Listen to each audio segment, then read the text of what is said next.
선한 목자에 관한 하나님 말씀 같이 읽고 나누도록 하겠습니다. 먼저 구약의 본문입니다. 구약의 본문은 시편 23편의 말씀입니다. 봉독하겠습니다. 여호와는 나의 목자시니 내게 부족함이 없으리로다. 그가 나를 푸른 풀밭에 누이시며 쉴만한 물가로 인도하시는도다. 내 영혼을 소생시키시고 자기 이름을 위하여 의의 길로 인도하시는도다. 내가 사망의 음침한 골짜기로 다닐지라도 해를 두려워하지 않을 것은 주께서 나와 함께 하심이라. 주의 지팡이와 막대기가 나를 안위하시나이다. 주께서 내 원수의 목전에서 내게 상을 차려주시고 기름을 내 머리에 부으셨으니 내 잔이 넘치나이다. 내 평생의 선하심과 인자하심이 반드시 나를 따르리니 내가 여호와의 집에 영원히 살리로다. 아멘. 신약의 말씀은 요한복음 10장 11절부터 18절까지의 말씀입니다. 나는 선한 목자라. 선한 목자는 양들을 위하여 목숨을 버리거니와 삭구는 목자가 아니요 양도 제 양이 아니라. 이리가 오는 것을 보면 양을 버리고 달아나나니 이리가 양을 물어가고 또 해치느니라. 달아나는 것은 그가 삭군인 까닭에 양을 돌보지 아니함이나 나는 선한 목자라. 나는 내 양을 알고 양도 나를 아는 것이 아버지께서 나를 아시고 내가 아버지를 아는 것 같으니 나는 양을 위하여 목숨을 버리노라.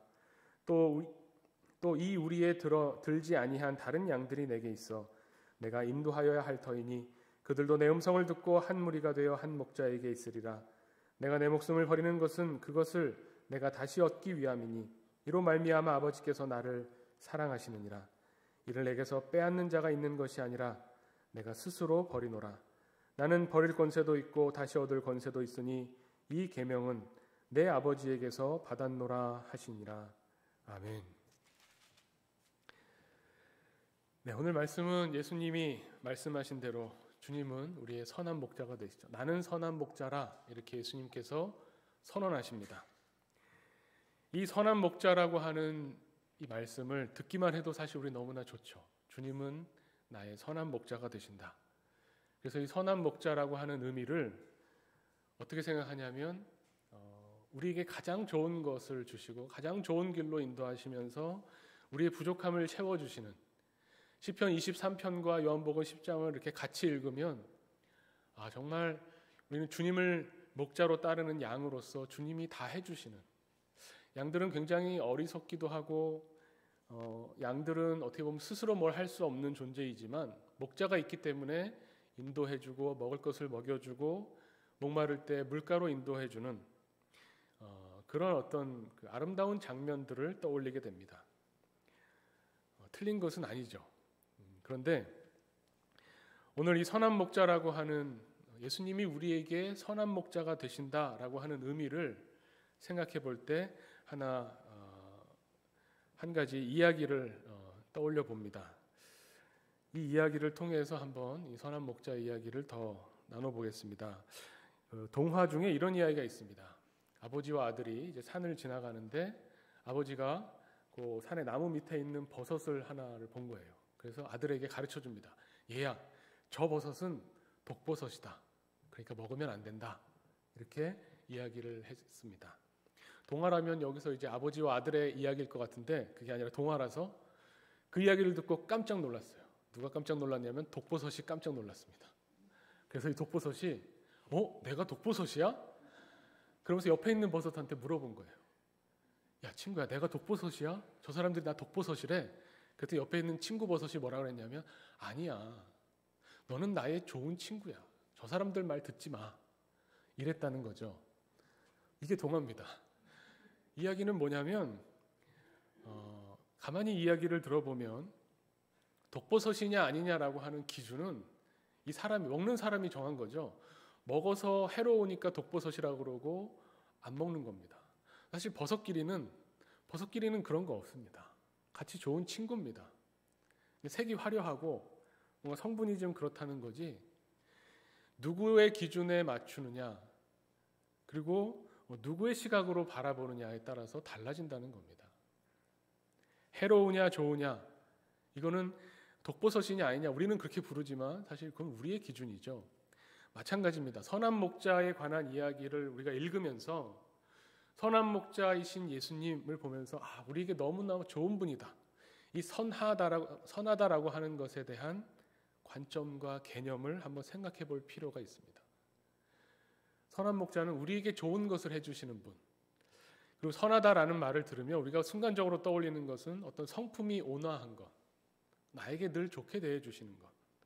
우리 주변의 사람도 누구를 보고 착한 사람이라고 이야기하나요? 나한테 해를 안 끼치고 나한테 뭔가 좋은 유익을 주면 그 사람 좋은 사람이라고 말하죠. 나한테 해를 끼치면 뭐라고 이야기합니까? 나쁜 사람이라고 말합니다. 그 사람이 나쁜지 좋은지 사실 누가 보느냐에 따라 다르죠. 마찬가지로 성경에서 선하다라고 하는 것은 우리가 생각하는 그런 도덕적인 기준으로 재봤을 때 성품이 좋고 뭔가 좋은 일들을 우리에게 해준다고 해서 선하다고 말하는 게 아닙니다. 예수님도 그런 말씀하셨죠. 어떤 사람이 찾아와서 선한 선생님 우리에게 하나님 말씀 가르쳐 주십시오라고 할 때 예수님이 왜 나보고 선하다고 하느냐? 선한 분은 오직 한 분이시다. 너희 아버지 하나님만이 선하다라고 말씀하시죠. 성경에서 말하는 선하다는 그래서 하나님에게만 적용되는, 어떻게 보면 하나님을 일컬어서 선하신 하나님이라고 말할 수 있는 그 선함을 말하는 겁니다. 이렇게 본다면 예수님이 나는 선한 목자다라고 말씀하실 때 선한 목자는 우리 양을 기준으로 해서 선하다라기보다는 하나님을 기준으로 할 때 하나님의 뜻을 그 뜻대로 이루어 주신다는 의미로 선한 목자라고 볼 수 있는 겁니다. 결론부터 말하는 겁니다. 선한 목자는 나에게 좋은 분이 아닙니다. 하나님에게 좋은 일을 행하시는 거죠. 이 목자와 양의 관계로 이스라엘을 표현하는 이야기도 많이 있습니다. 오늘 요한복음 10장에는 예수님은 선한 목자면 우리는 양이 되는 거죠. 또 우리가 목자로서 세상에 나가서 하나님의 양들을 인도하려고 할 때는, 사명자로서 설 때는 또 우리가 목자가 되고 세상에 주님을 찾는 사람들은 또 양이 되기도 합니다. 또 예수님이 양이 되기도 합니다. 요한복음에 특히 세례 요한이 예수님을 가리켜서 하나님의 어린 양을 보라. 예수님이 양으로서 비유될 때는 이 양을 통해서 하나님과 우리 사이에 화목제를 이루어 주시는, 화목하게 하시는 화목제물로서의 어린 양으로 예수님이 표현되죠. 그래서 이 선한 목자 이야기를 할 때 우리가 하나 생각해야 될 것이 뭐냐면 목자와 양, 이 두 개만 놓고 생각하는데 여기서 하나를 더 생각해야 됩니다. 왜냐하면 이 양의 주인입니다. 양의 주인은 목자에게 양을 맡깁니다. 우리가 그래서 양주인까지도 생각하게 되죠. 선하다라고 하는 말은 양주인의 의도대로, 양주인의 뜻대로 양들을 치는 목자가 선한 목자가 되는 겁니다.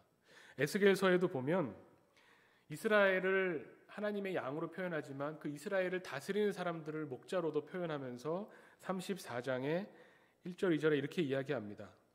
주 여호와의 말씀에 자기만 먹이는 이스라엘 목자들은 화 있을진저 목자들이 양의 무리를 먹이는 것이 마땅치 아니하냐.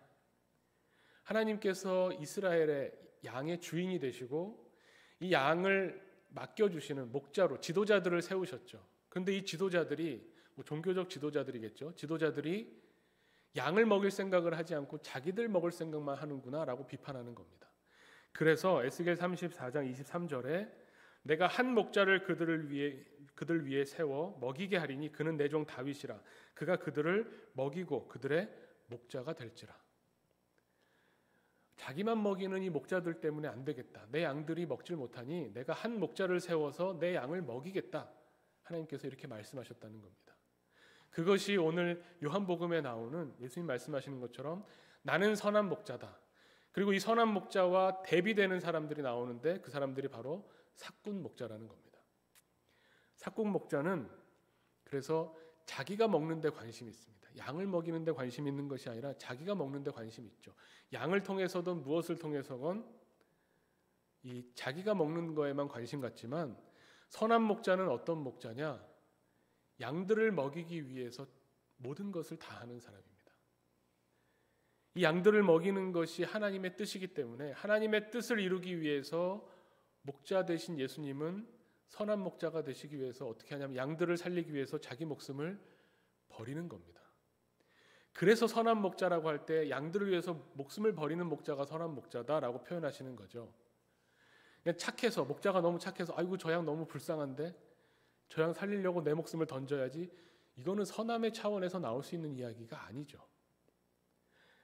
하나님이 양을 살리라고 하셨기 때문에 자기 목숨을 던지면서, 버리면서, 예수님 뭐라고 표현하시냐면 빼앗긴 것이 아니라 내어주시면서 양들을 살리는 분이 바로 선한 목자라는 겁니다. 그럼 우리에게 있어서 이 선한 목자 되신 예수님과 우리의 관계가 문제죠. 우리의 이 관계를, 예수님과 선한 목자와 우리의 관계를 보통 뭐라고 표현하냐면 믿음이라고 표현할 겁니다. 이 믿음, 우리가 목자 되신 예수님을 향해서 갖고 있는 이 믿음은 과연 어떠한 것인가? 시편 23편도 어떻게 보면 요한복음과 같은 내용을 이야기합니다.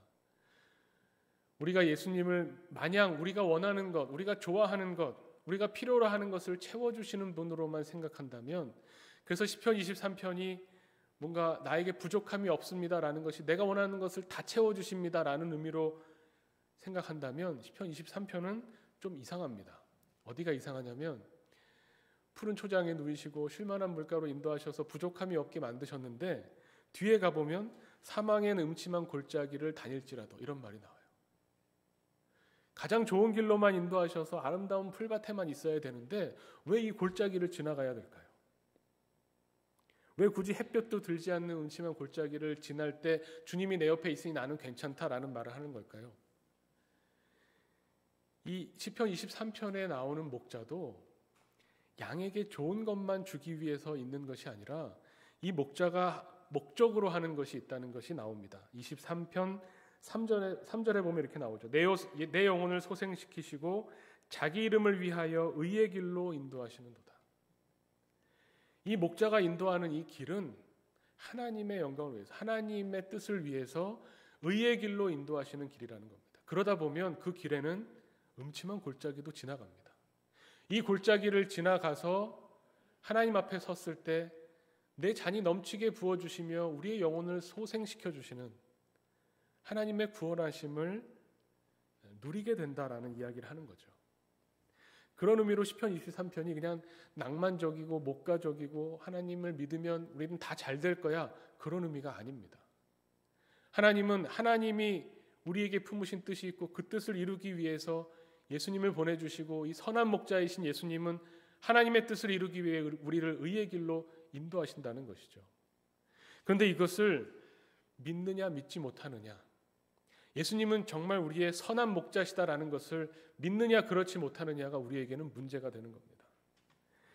오늘 이 요한복음 10장에 나오는 선한 목자 이야기가 왜 나왔냐면 예수님이 나는 선한 목자다라고 말씀하셔야 되는 상황 속에서, 이 맥락 속에서 이 이야기가 나왔습니다.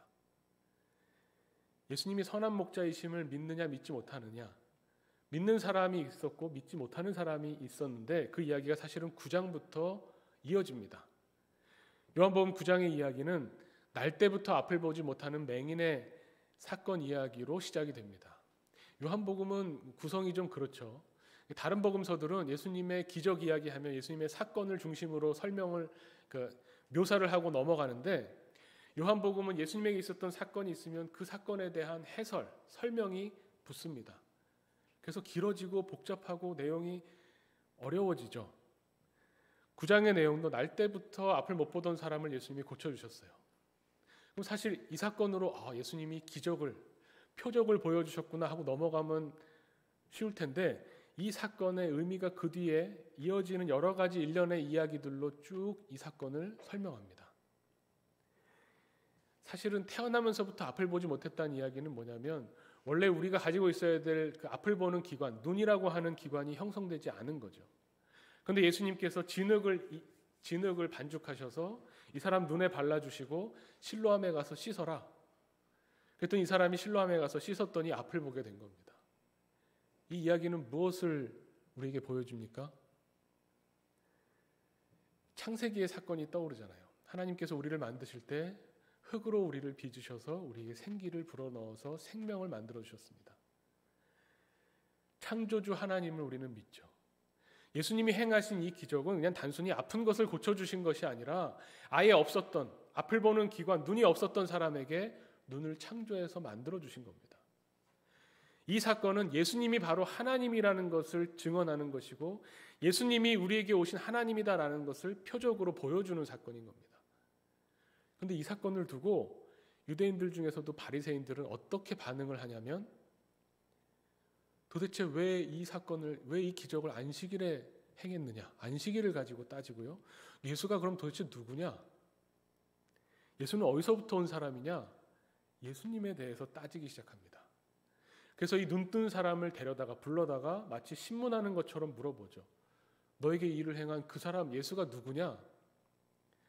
이 사람들이 보기에는 하나님의 일을 하는 사람은 하나님의 율법을 지켜야 되는데 안식일에 일을 행했다는 것, 기적을 일으켰다는 것은 하나님의 율법을 어긴 거죠. 그러니까 이 사람은 하나님의 사람일 리가 없는 겁니다. 그래서 예수님의 이 놀라운 기적을 보고도 예수님을 믿지 않았죠.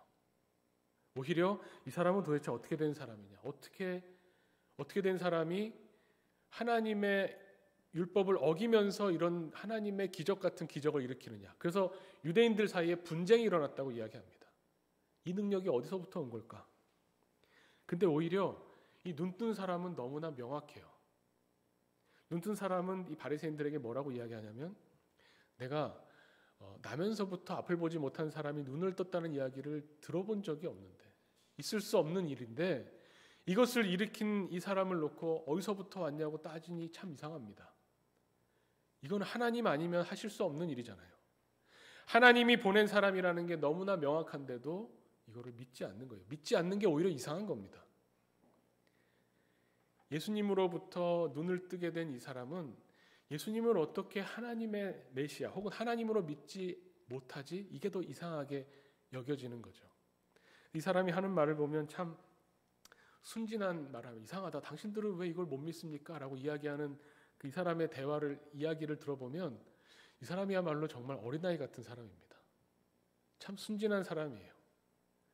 예수님이 어린아이와 같아야, 우리 다음 주에 더 생각해 보겠지만 어린아이 같아야 하나님 나라를 들어갈 수 있다라고 말씀하셨는데 이 사람이야말로 어린아이 같은 것이 아니 내 눈을 뜨게 해준 이 사건은 하나님이 아니면 하나님으로부터 온 것이 아니면 일어날 수 없으니 이분은 하나님이 보낸 메시아가 맞습니다.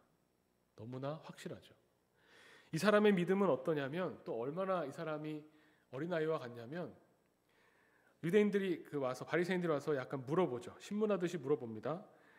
그게 9장 10절에 나옵니다. 그들이 묻되 그러면 내 눈이 어떻게 떠졌느냐 이렇게 물었더니 대답하되 예수라 하는 그 사람이 진흙을 이겨 내 눈에 바르고 나더러 실로암에 가서 씻으라 하기에 가서 씻었더니 보게 되었노라. 정말 단순하죠. 예수라는 사람을 내가 만났는데 그 사람이 내 눈에 진흙을 바르더니 실로암 가서 씻어라. 그래서 내가 가서 씻었습니다. 그랬더니 보게 됐습니다. 그냥 예수님이 하라는 대로 한 겁니다. 예수님이 말씀하신 대로 그냥 행한 거예요. 앞뒤를 생각하지 않고 아니 이게 내 눈에 왜 진흙을 발라? 이 진흙은 무슨 성분의 진흙이야? 왜 가서 내가 이걸 씻어야 돼? 지금 여기서 다른 걸로 씻으면 안 되나? 왜 실로암이어야 되지? 우리 집 옆에 좋은 우물이 있는데 이런 걸 따지지 않았습니다. 예수님 만났고 예수님이 하라는 대로 했습니다. 그랬더니 보게 됐습니다. 무엇을 보게 됐을까요? 예수님을 보게 된 거죠. 예수님 이 사람과 바리새인과의 그 대화가 나온 뒤에 보면 예수님이 이 사람을 찾아와서 다시 만납니다. 그때 이 사람이 예수님을 메시아로 이제 믿게 됩니다. 물론 그 앞에도 예수님이 하라는 대로 행한 믿음이 있었고 제대로 예수님을 보게 돼서 이후에 예수님을 따르는 사람이 되는 거죠. 그런데도 여전히 예수님을 믿지 못하는 바리새인들을 향해서 예수님이 오늘 이 이야기를 하시는 겁니다. 그래도 알아듣지 못하느냐? 앞을 보지 못하던 사람이 앞을 보게 되는 이 의미, 이 명백한 의미, 예수님이야말로 메시아라고 하는 예수님을 하나님으로 믿어야 되는 것이 너무나 당연한데도 믿지 않는 이 사람들을 향해서 예수님이 한 번 더 설명해 주십니다. 이때 비유가 나와요. 요한복음에는 비유가 참 귀합니다. 우리가 보통 예수님이 말해주신 비유하면 사실 공간복음서에는 굉장히 많지만 요한복음에는 아주 드뭅니다. 그 중에 하나의 비유가 10장 앞부분에 나오죠. 양의 우리의 비유, 이름을 붙이자면 그런 건데요. 무슨 이야기냐면 예수님이 비유로 당시의 사람들은 누구나 알고 있는 양 우리 안에 양들이 있죠. 근데 이 양이 드나드는 또 목자가 드나드는 문이 있을 겁니다. 그 우리 안에 있는 양들 중에서 문으로 들어가지 않는 목자가 아니죠. 문으로 들어가지 않는 사람은 다 강도다. 이렇게 이야기하시는 겁니다. 그리고 문으로 들어가서 그 양들의 참 목자는 양이 그 음성을 알아들어서 그 목자를 따라서 나와서 이 양우리에서 나오고 들어가고 이거를 그 목자의 음성을 통해서 행하게 된다. 이렇게 비유로 이야기하시는 겁니다. 근데 이 비유를 듣고 유대인들이 못 알아듣습니다. 못 알아들어요. 그랬더니 예수님이 조금 더 분명하게 말씀하신 것이 뭐냐면 두 가지죠. 나는 양의 문이다. 또 하나는 나는 선한 목자다. 이렇게 말씀하시는 겁니다. 알아들었을까요? 못 알아들었을까요? 사실 못 알아듣죠. 우리도 알아듣기가 쉽지 않습니다. 왜 예수님이 이렇게 알쏭달쏭하게 말씀하십니까? 그런 내용도 나와요. 유대인들이 나와서 예수님 그렇게 이야기하시니까 우리가 못 알아듣겠습니다. 좀 분명하게 얘기해 주십시오. 이렇게 직접적으로 말하는 게 10장 24절에 나오죠. 유대인들이 애워싸고 이르되 당신이 언제까지나 우리 마음을 의욕하게 하려 하나이까? 왜 이렇게 비유로 알쏭달쏭한 이상한 말로 이야기를 하십니까? 그러면서 그리스도이면 밝히 말씀하소서 이렇게 이야기하는 거죠. 그리스도면 내가 그리스도다라고 말씀하십시오. 속 시원하게. 우리가 그렇게 생각할 때도 많죠. 이렇게 비유로 얘기하셔서 성경을 읽어도 무슨 내용인지 알 수가 없고. 근데 예수님 뭐라고 말씀하시냐면요. 내가 이 비유로 이야기하기 때문에 못 알아듣는 게 아니라 너희들이 못 알아듣는 것은 나를 못 믿는 것은 너희가 내 양이 아니기 때문이다. 이렇게 이야기하세요. 예수님의 양을 그 비유를 들어서 우리가 다 해석할 수 있다, 다 알아들을 수 있다 이런 말이 아니라 예수님이 이렇게 비유로 당신을 표현하시는 것이 어떻게 보면 보지 못하는 사람, 눈이 있어도 보지 못하는 사람, 귀가 있어도 듣지 못하는 사람들, 그 사람들이 알아듣지 못하지만 하나님의 사람들, 하나님이 예수님께 맡겨주신 하나님의 양들은 그 음성을 듣고 주님을 따르게 하기 위한 하나님의 방법이었다는 겁니다. 우리는 참 이해하기 어렵지만 그래서 예수님의 음성을 듣고 예수님을 따르지 않는 것은 예수님의 양이 아니기 때문에 믿지 못하는 거다 이렇게 말씀하시는 거죠. 예수님이 선한 목자신데 하나님의 뜻을 이루기 위해서 양을 위해서 목숨까지 버리시면서 하나님의 양을 치시는데 문제는 우리가 예수님을 하나님으로 하나님의 그리스도로 믿느냐 믿지 못하느냐. 믿지 못한다면 하나님의 양이 아니구나 라고 생각하게 되는 겁니다. 그런데 사실 우리는 하나님의 양이죠. 우리가 이렇게 예배드리고 주님을 나의 주님이십니다. 그리스도십니다 라고 고백하는 것은 우리가 주님의 양이라는 겁니다. 그러면 마땅히 양은 목자의 음성을 듣고 그 음성을 따라 나서야죠. 예수님 표현처럼 목자도 양을 알고 양도 목자를 압니다. 우리가 예수님을 그리스도라고 믿는다면 우리는 그 음성을 듣고 따라 나가는 사람들입니다. 아예 믿지 못하는 사람들은 처음부터 하나님이 맡기신 양이 아니겠죠. 우리의 고민은 진짜 우리의 고민은 뭐냐면 그래서 예수님의 음성을 들었는데 왜 이렇게 따라가지 못하는 것처럼 느껴질까? 여기에 있는 거죠. 아까 믿음은 뭐라고 했냐면 선한 목자와 양의 올바른 관계는 음성을 들으면 그 음성대로 하는 겁니다. 그 음성대로 따라가는 겁니다. 이 앞을 보게 된 사람이 본 것처럼 예수님이 실로암 가서 씻으래니 내가 가서 씻었더니 보게 됐습니다. 이런 믿음이 참 부러운 믿음인데 우리는 그렇게 못하는 부분이 많다는 것을 보게 됩니다. 제가 기도할 때마다 하나님의 뜻을 찾고 구하는 우리 교회가 되게 해달라고 기도하는데 그러면 단박에 질문이 나오잖아요. 단박에 질문이 나오죠. 주님의 뜻이 뭡니까? 주님의 뜻을 알려주면 내가 그 뜻대로 하겠습니다. 저도 그렇게 생각할 때가 많은데 아까 우리 유대인들의 이야기처럼 속 시원하게 메시아면 메시아라고 얘기하십시오 라고 하는 것처럼 주님의 뜻이 무엇입니까? 내가 여기서 이렇게 해야 됩니까? 저렇게 해야 됩니까? 속 시원하게 하나님 뜻이 무엇인지 알려주십시오 라고 답답해할 때가 많지만 사실 또 생각해보면 우리가 주님의 뜻을 정말 모르나? 이번 주에는 그런 생각을 해봤습니다. 그런 묵상을 했습니다. 내가 정말 주님의 뜻을 몰라서 못 행하고 있는 건가? 주님이 뜻을 안 알려주셔서 비유로 말씀하시고 이렇게 불분명하게 말씀하시고 뭔가 이 예수님 말씀을 들으면 해석을 해야 돼서 그 해석을 이렇게 할 수도 있고 저렇게 할 수도 있어서 내가 주님의 뜻을 도저히 모르겠습니다. 나는 어찌해야 될지 모르겠습니다. 이것이 정말 우리의 모습인가? 이런 생각을 하는 겁니다. 사실 어느 정도는 주님의 뜻을 알죠. 성경에서는 어떻게 보면 분명하게 말한 적도 많습니다. 제가 떠올 여러 가지가 있지만 항상 기뻐하라, 쉬지 말고 기도하라, 범사에 감사하라. 이것이 무엇입니까? 우리를 향하신 하나님 아버지의 뜻입니다. 이렇게까지 직접적으로 얘기했는데도 우리는 기뻐하지 않으면서 주님의 뜻이 무엇입니까? 내가 어떻게 해야 주님의 뜻을 이루는 겁니까? 감사하지 않으면서도 감사하는 것이 주님의 뜻인데 감사하지 않으면서도 주님 이 상황은 왜 벌어지는 겁니까? 왜 점점 상황이 나빠집니까? 왜 이렇게 어려워집니까? 주님의 뜻은 무엇입니까? 내가 여기서 어떻게 해야 됩니까? 어떻게 해야 되긴요? 감사해야죠. 쉬지 않고 기도하면서 하나님 주시는 기쁨을 누려야죠. 그것이 우리를 향하신 하나님의 뜻이라고, 그리고 그건 직접적으로 말씀하셨지만 성경 전체가 우리에게 그것을 가르쳐주고 있습니다. 하나님의 뜻이 무엇인가?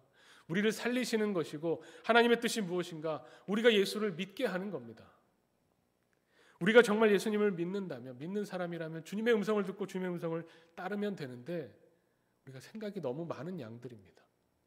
지금 나가야 되나? 부르셨는데 지금 나갈까? 어느 문으로 나갈까?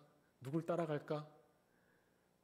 항상 고민하고 주저하면서 따라가지 못하는 우리의 모습을 볼 때마다 낙심하게 되고 실망하게 되죠. 그래서 저는 어떻게 보면 오늘 이 말씀이, 예수님께서 나는 선한 목자다라는 말씀이 우리에게 정말 복음입니다.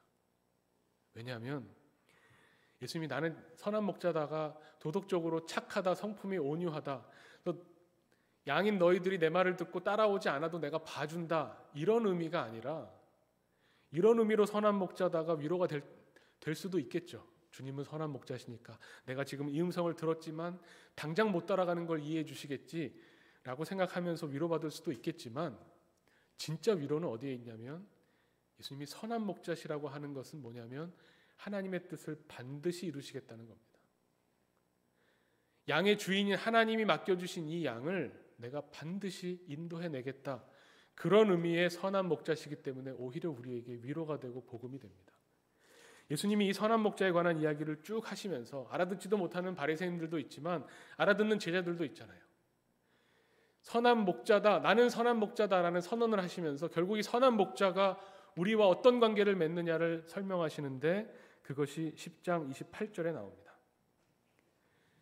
예수님이 선한 목자라고 하는 의미의 분명한 뜻은 무엇이냐면 양들로 하여금 생명을 얻게 하는 겁니다.